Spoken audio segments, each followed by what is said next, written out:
দর্শক বন্ধুরা, আসসালামু আলাইকুম।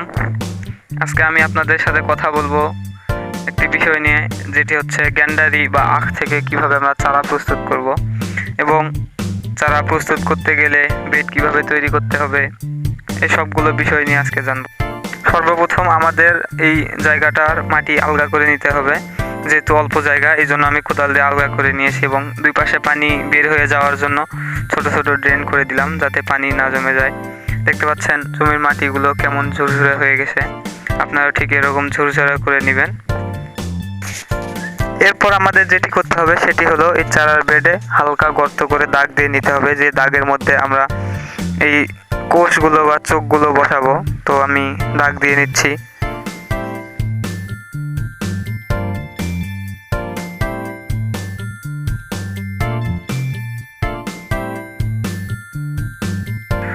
আমি একটি বালতিতে ছত্রাকনাশক হিসেবে এই ওষুধটা পরিমাণ মতো নিয়ে নিলাম, যাতে করে ছত্রাক আক্রমণ না করে আমার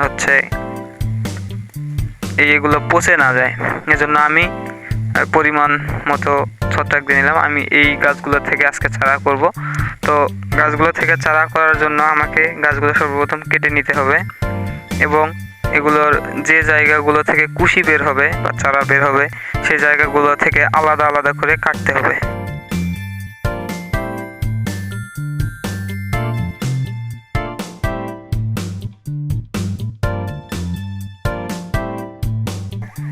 এখন আমাদের চারা কাটিং করতে হবে, এই জন্য আমরা গাছগুলোকে আগে কুশি থেকে আলাদা করে নিব।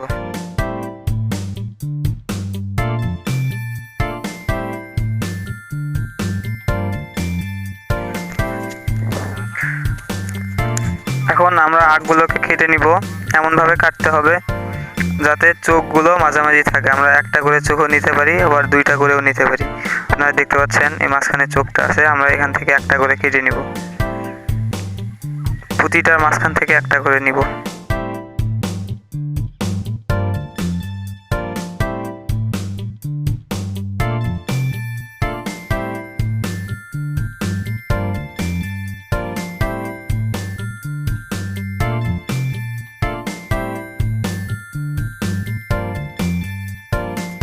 আমাদের কাটিং করা শেষ। এখন এগুলোকে ছত্রাকনাশকের মাধ্যমে শোধন করে নিব।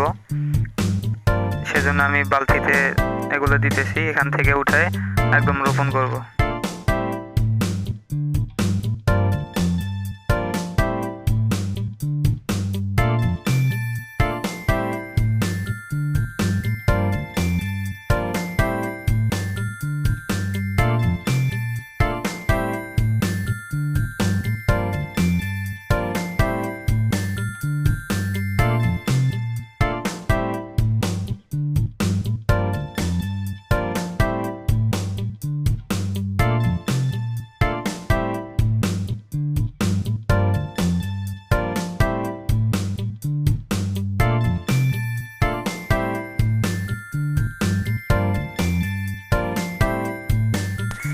বীজ শোধন করা শেষ। এখন কাজ হচ্ছে এগুলোকে বেডে স্থাপন করা।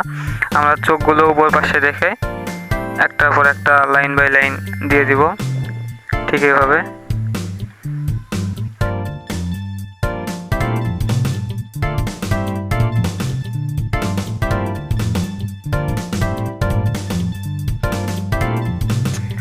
এখন এগুলোর উপর হালকা করে মাটি দিতে হবে, এমনভাবে দিতে হবে যেন চোখগুলো বাইরে বেরিয়ে থাকে। বেশি ভারী করে মাটি দেওয়া যাবে না। আপনারা চাইলে জৈব কম্পোস্ট বা খড় উপরে ছিটিয়ে দিতে পারেন, যেন বীজগুলো শুধু রোদে শুকায় না যায়। এজন্য আমি হালকা করে মাটি দিয়ে দিলাম। আপনারা চাইলে খড়কুটা দিয়েও দিতে পারেন।